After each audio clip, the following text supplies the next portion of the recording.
Beginilah kondisi atap dan bangunan ruang kelas sekolah Madrasah Ibtidaiyah Nurul Islami di Kampung Nagrog, Desa Tegal, Kecamatan Kemang, Kabupaten Bogor, yang mengalami kerusakan akibat diterjang angin puting beliung. Dalam peristiwa ini tidak ada korban jiwa, namun untuk melaksanakan kegiatan belajar mengajar, para siswa terpaksa harus belajar bergantian dengan siswa yang lainnya.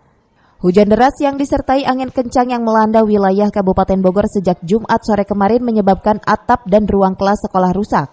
Meski kejadian ini tidak ada korban jiwa, namun guru dan siswa berharap adanya bantuan perbaikan dari pemerintah setempat.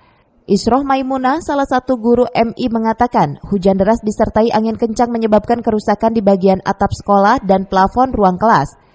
Beruntung tidak ada korban jiwa dalam kejadian pada sore hari itu karena aktivitas di sekolah dalam keadaan kosong dan tidak ada kegiatan belajar mengajar.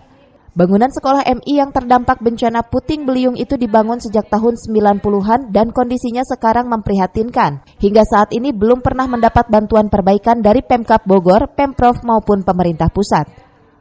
Kan kemarin kan hujan ya, anginnya besar. Terus kebetulan memang ada berapa kelas ya? 4 kelas emang yang harus direnovasi.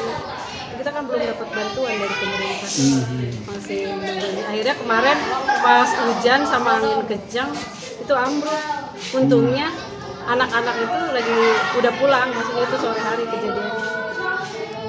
Itu kerusakannya apa aja sih, Bu? Kerusakannya itu atasnya harus dibongkar, harus bikin kelas baru.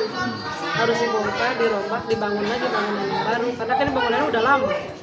Khawatir sih, takutnya nanti itu jadi pas anak-anak belajar nanti takutnya roboh gitu kan. Tapi ini untungnya udah itu anak-anaknya udah nggak ada. Nyaman nggak adik dengan kondisi seperti ini? Kurang lah, dia takut itu takut. Untuk mengantisipasi hal-hal yang tidak diinginkan, guru berharap adanya bantuan perbaikan dari pemerintah setempat. Dari Kemang, Kabupaten Bogor, Suhanda Abrizi melaporkan.